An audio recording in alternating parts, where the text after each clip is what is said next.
So years ago, I spoke to my accountant and I go, "Hey, Michael, I think I need to open up a trust." And he goes, "Opie, what for?" And I explained him why I think I need one. And he goes, "Nah, don't worry about it. Don't waste your money." And I thought, I better start speaking to other accountants. So I spoke to an accountant and another accountant and another accountant. And it wasn't going well, but I spoke to another accountant. And finally, I spoke to an accountant who got what I needed and said, "Yep, Opie, we can help you." So today's video is going to be all about trusts.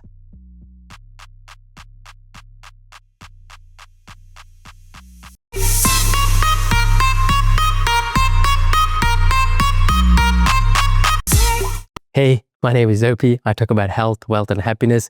So before I get into this video, I wanted to let you know that this is purely for educational purposes only. Entertainment, actually, not educational. Entertainment purposes only based on my experience. I'm not a chartered accountant. I'm not a lawyer. I'm none of these things. I'm just a dude who has done a bit of research for my own benefit so I can have a intellectual conversation with my accountant so I know what he's telling me. You need to just take this as something that you can go out and research on your own, speak to a professional, because I'm not just saying this as a disclaimer. I'm saying there are real world implications of you not taking proper advice. So speak to a professional, not me. And this is just a thought-provoking exercise. That's all it is. So let's get started. What's a trust? It's basically a document that has a bunch of rules on it, who can do what assets are in there, and so forth. This all came about in the Middle Ages where people were going out to war. They may have had a piece of land or some sort of asset that they needed someone else to look after while they go away, because there's not a guarantee that they'll come back. If they don't come back, that piece of document will give instructions to whoever to look after the family and whatnot. In England, this became, in the course of England, it started being recognized as, okay, this is actually something that'll work. So fast forward to today, we have trusts, more formal document that says this, that, and the other, and what assets it has. So let me go through some of the actors within a trust itself. Actually, before I go through that, I'm gonna give you few scenarios as to why a trust might be important and what purpose it holds. Firstly, it holds what's known as like an asset protection. If something is not going to be under your name, it's going to be under an entity, in this case a trust. You don't own it. You may control it, but you don't own it. The trust owns it. There's a famous saying by John D. Rockefeller that says, "I don't want to own anything. I want to control everything." Okay, meaning he doesn't want anything under his own name. He wants to make sure that he manages it, has control over it, but there's no value in having everything under your own name. It's just more of a vanity metrics, right? So asset protection, what do I mean by asset protection? That means we are living in a society where everyone's getting sued. Especially if you're in a high risk profession and you've got a risk of getting sued, it's a good idea for you not to have any sort of heavy assets under your own name. Instead, you should control that entity, we'll call it a trust, and you should be controlling that entity. Asset protection. You're protecting that assets against bad actors. You still got control over it. There's things you can and can't do, but effectively you're controlling that asset. But you don't own it. The asset owns it. Okay, that's number one, asset protection. Second one is minimizing tax implications. All right, not avoiding tax, minimizing it. And let me just address this up front. If you think it's your patriotic duty to pay more taxes, I'm telling you, your government does not care about you enough for you to pay more taxes than you really need to. Again, I'm not saying don't pay tax, don't avoid tax, minimize the tax according to the law as best as you can. Kerry Packer. I don't know if you've seen this clip. It's amazing. Gorgeous clip when Kerry Packer was taken to a Senate hearing in 1991, and they asked him, "Hey, you're doing everything you can to minimize tax," and his reply was priceless. In fact, let me play for you now. It's 2 minutes. Just listen to these 2 minutes. It's amazing how he's puts these senators in their place. All right, check it out. You made the rules in 1986.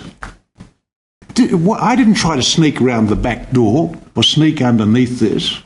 These rules were made in 1986. I read the rules, said, what am I allowed to do? And that's exactly what we've done. Now, why do you want to change the rules again? This is the first.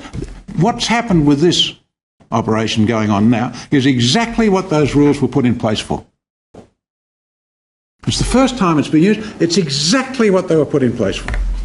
And we have obeyed them absolutely. Why do you want to change the rules again? I mean, since I grew up as a boy, I would imagine that through the parliaments of Australia, from the time I was 18, 19 years of age to now, there must be 10,000 new laws being passed. And I don't really think it's that much better place. And I'd like to make a suggestion to you, which I think would be far more useful. If you want to pass a new law, why don't you only do it when you've repealed an old one? I mean, this idea of just passing legislation, every time someone blinks is a nonsense. Nobody knows it, nobody understands it. You've got to be a lawyer. We've got books up to here. Purely and simply to do the things we used to do. And every time you pass a law, you take somebody's privileges away from them. There's nothing wrong with minimising tax. I don't know anybody who doesn't minimise their tax. And that you were doing so in ways that were contrary to the spirit of the law. Oh. Well, I just got through telling you what I thought about that. I am not evading tax in any way, shape or form. Now, of course I am minimising my tax, and if anybody in this country doesn't minimise their tax, they want their heads read. Because as a government, I can tell you, you're not spending it that well that we should be donating extra. All right, see what I mean? Kerry knew what was up. We shouldn't be donating more money to the government than we have to. I mean, if you think, hey, doesn't that money go to the poor? Why do you need the government to pay for the poor?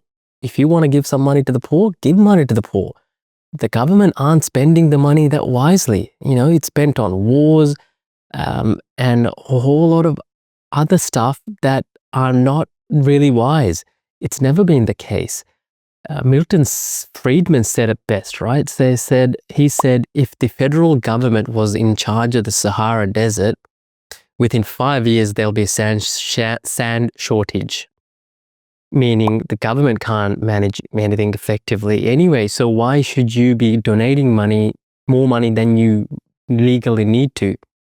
So again, trusts are a great way to minimize the tax because you can distribute it as you see fit.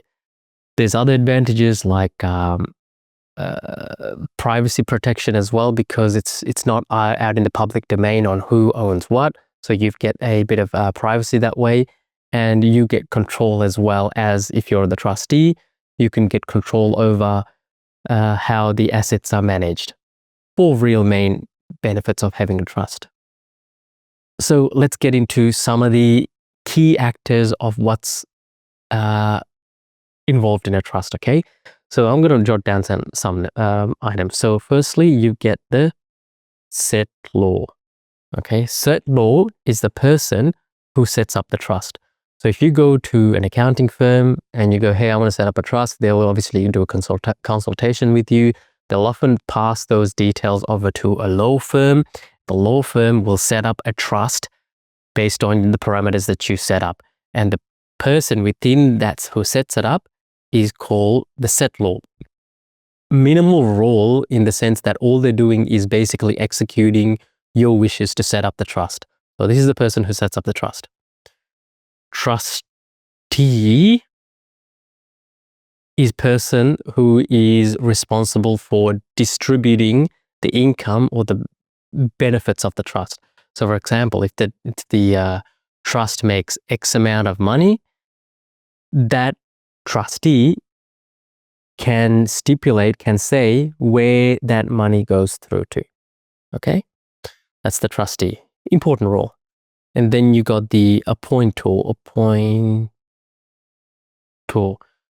Appointor can basically control who the trustee. They can take people out, in and out. They can change things. So it's an important role.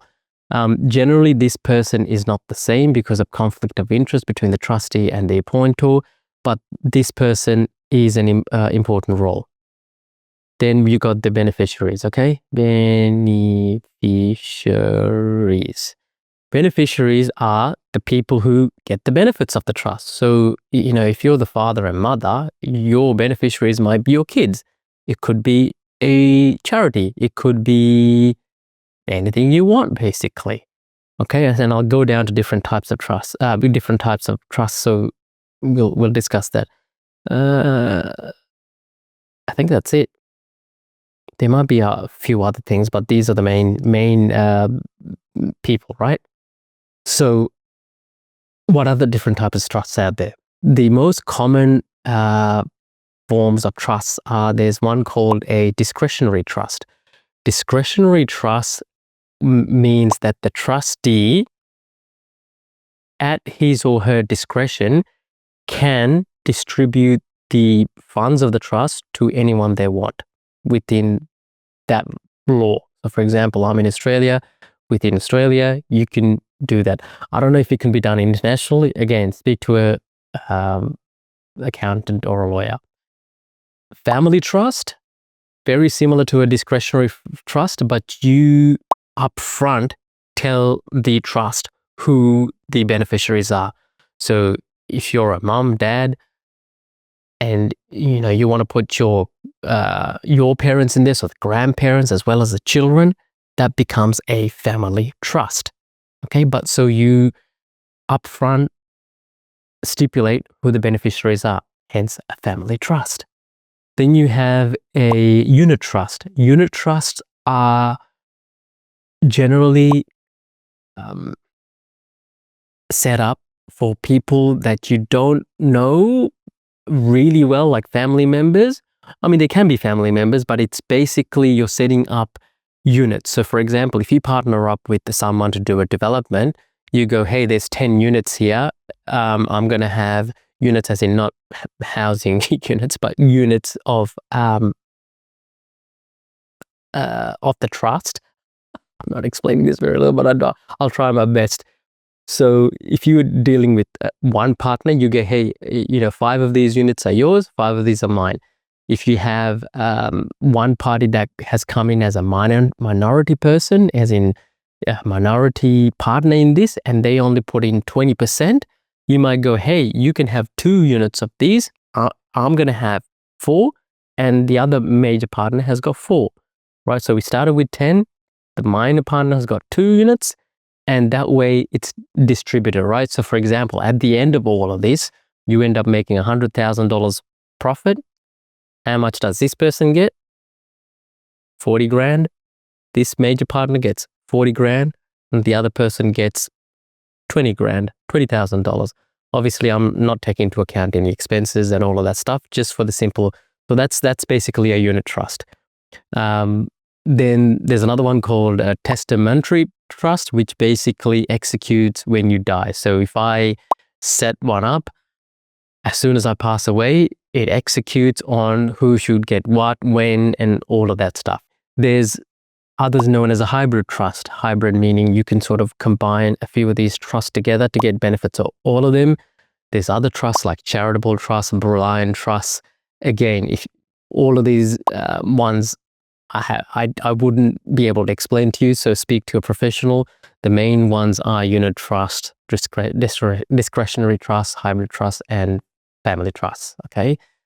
And most of these key players stay the same in all of these ones. So that's primarily the the advantages of having a trust. You're controlling the flow of the income at the end of each year. Okay, so generally in Australia, I mean, I don't know if it's the case in other parts of the world.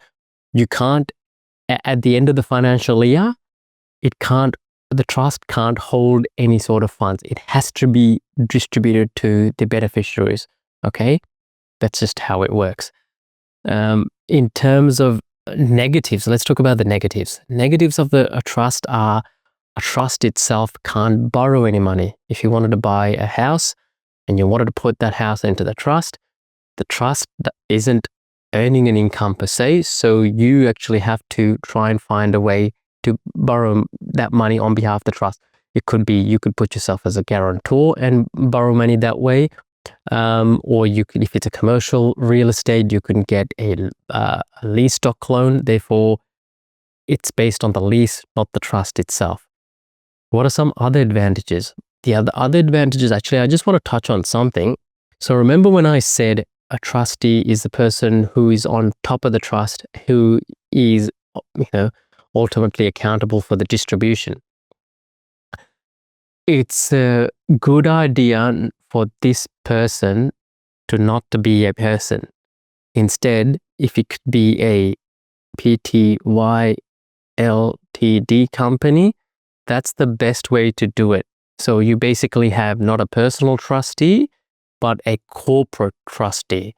The reason why this is beneficial is corporate trustees have a director, or it could have 2 directors, or as many directors as you want.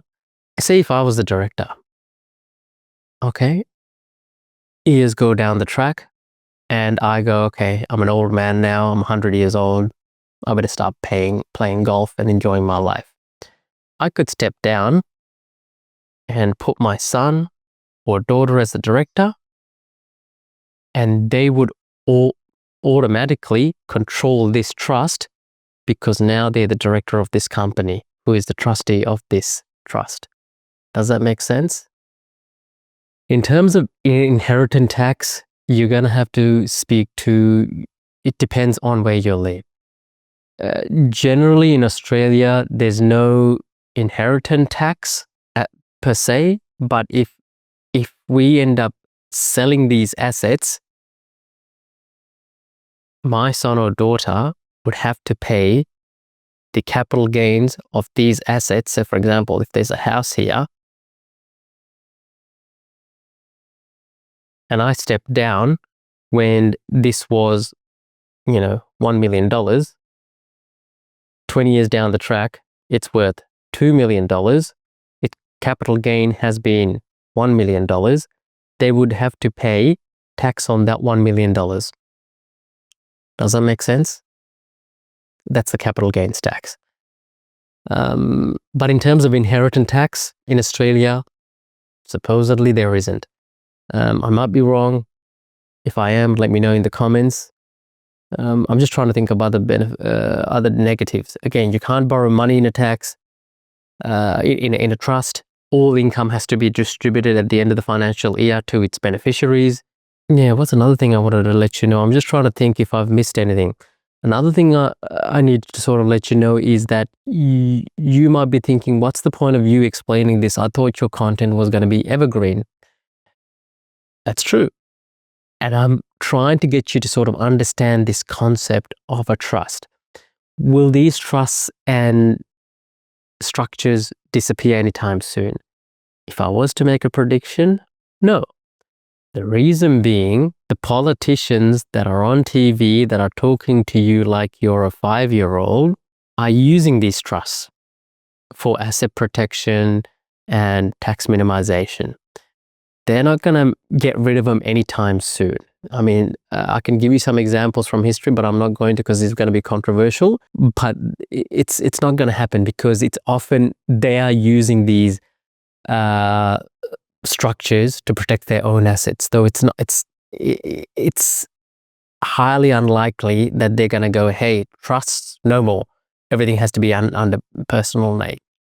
So what's a downfall in having something in your personal name? I mean, I've already mentioned this, before. if you're a person and you own a house,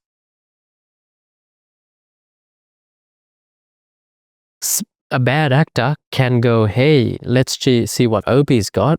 And they'll see, oh my goodness, he's got one house. Okay, maybe he has another house. Maybe he has a retail shop. Maybe he has a few cars. Okay? This bad actor can see all of these assets and go after me. But if they're in a trust, it's shielded, it's protected to a certain extent. Okay? Nothing's perfect, but it's protected to a certain extent that if they do a search on me, hey, Opie doesn't own anything. In regards to setting up a trust, I want to go back to why my original accountant, Michael, who was a good accountant for doing my taxes, great guy. In terms of taxes, not so much. The reason why he discouraged me initially is if you're going to set up a trust, there are costs involved. There are setup costs and there are also maintenance costs. So every year you're going to have to pay an accountant or professional to manage this tax. Also, in Australia, we have to pay ASIC fees for, structures like this for PTY Ltd companies. So there is a cost involved. Basically, what I'm trying to say is if you've only got the one property, really think about and speak to an accountant if it's worthwhile you having this under a trust. If you're trying to think big and long term and you're going to have multiple assets, and this doesn't have to be properties, this could be shares, this could be businesses, this could be pretty much any sort of asset that you want, then it becomes worthwhile because then you're going to have a portfolio here that you're building under a trust. And you can have multiple trusts with multiple corporate trustees feeding in together and putting money here and there. So do the numbers and see if it's worthwhile setting up one in the first place. Again, there are disadvantages. Again, you cannot borrow under a trust. You have to come in and try and work out a method that way. Hopefully I haven't missed anything. And again, this is just a fun little exercise for you to get the juices going. Do your own research, but I hope this gives you an idea of why trusts are important. Most millionaires have one. If they don't, they're really sort of exposed out there because you only need one incident to go down and it's game over. So asset protection is huge. If you're going to build an empire, you might as well build it right. Putting it in here and there, trying to hide stuff, it just doesn't work. But if you're doing it properly like this, there's a good chance you'll come out of it alive and well, and your kids and your grandkids and generationally, they'll benefit from it. I hope you got something out of it. I'll see you in the next video. Thank you very much. Bye.